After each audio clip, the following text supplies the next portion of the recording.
你知道纸树也能开花吗？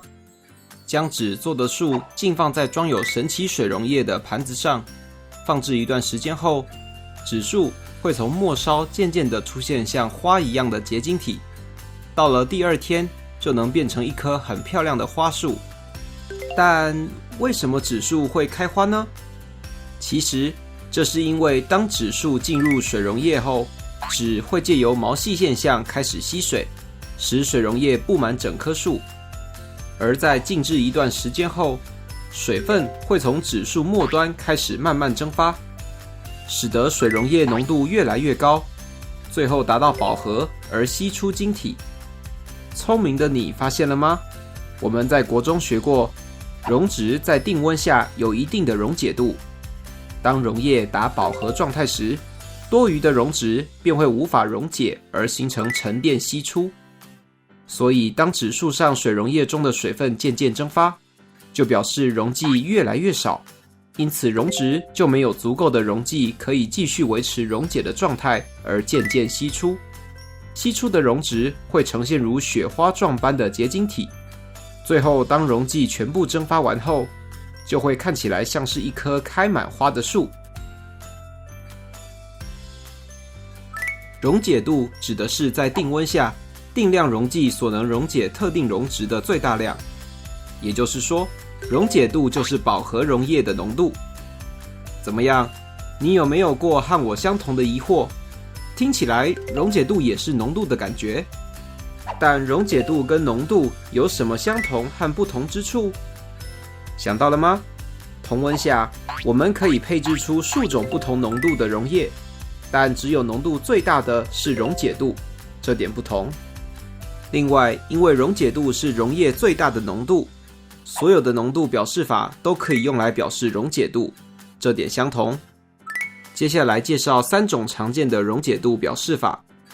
首先是我们在国中时就学过最常见的溶解度表示法。溶解度等于每100公克溶剂可溶解的最大溶质公克数。以食盐在25度 C 时的溶解度为例，每100公克水可溶 36.0 公克氯化钠。第二个是重量百分率浓度 W， 也就是每100公克溶液 W 液中含有的溶质克数 W 值。溶质 36.0 公克除以溶液 36.0 加100公克，然后乘以百分比，可得出重量百分率浓度为 26.5%。 第3种是体积摩尔浓度 M， 也就是每公升溶液体积 V 液中含有的溶质摩尔数 N 值。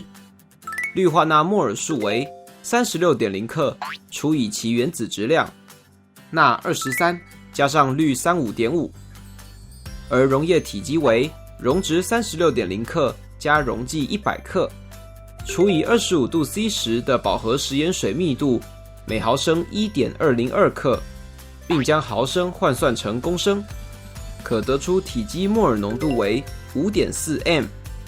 当然，除了这3种以外，只要是浓度单位，例如 ppm， 都可以表示溶解度。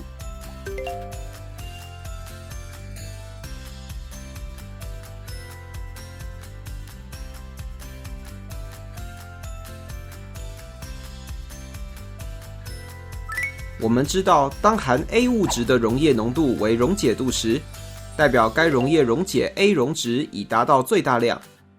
但是溶解的最大量并不代表每个物质溶解的最大量数值就一定很大，而是代表这些定量的溶剂已经无法再溶解更多特定的溶质。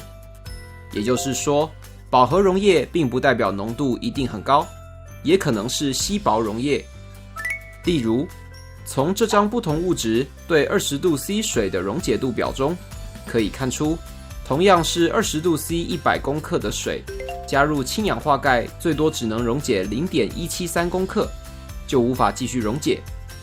但加入葡萄糖却可以溶解 87.67 公克，溶解的量是氢氧化钙的506倍。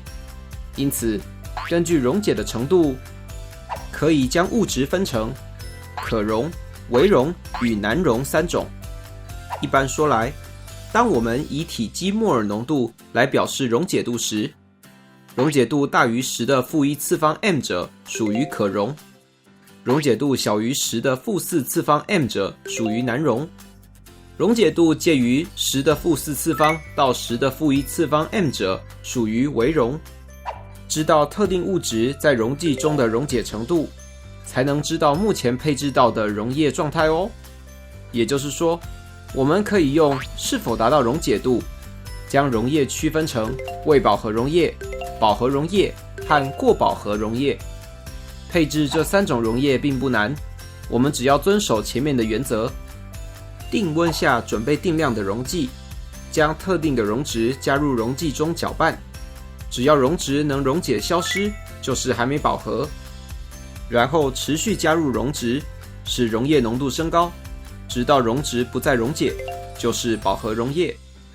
当我们在高温下配置饱和溶液，并加热至溶质完全消失后静置降温，可发现溶质的溶解量超过了比原本这个温度下可以溶解的更多的溶质，而得到过饱和溶液。这种过饱和溶液的性质不稳定，加入一小块溶质晶体，又称晶种或外力扰动，即能引发超过溶解度的溶质结晶析出，直到溶液达饱和。暖暖包里的溶液正是过饱和的醋酸钠水溶液，利用醋酸钠析出时放热的特性，巧妙地应用于暖暖包设计哦。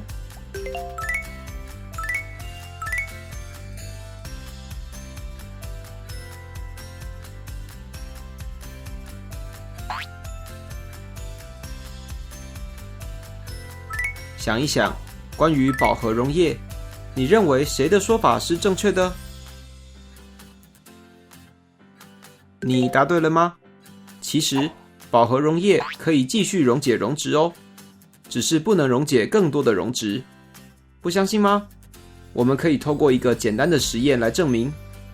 将一杯饱和溶液的沉淀物先堆成丘状，在定温下静置不理它。过几天后，可以发现原本的沉淀物形状改变了。为什么静置下沉淀的形状会改变呢？这个可以一直溶解却又不会增加浓度的秘密是什么呢？想到了吗？这个秘密就是饱和溶液中溶解和沉淀的速率一样。饱和溶液中的溶质其实是一边溶解，一边又因为溶质达到饱和而析出沉淀，处于一种动态平衡的状态，不会停止，所以沉淀物堆积的形状才会在静置的情形下还产生改变。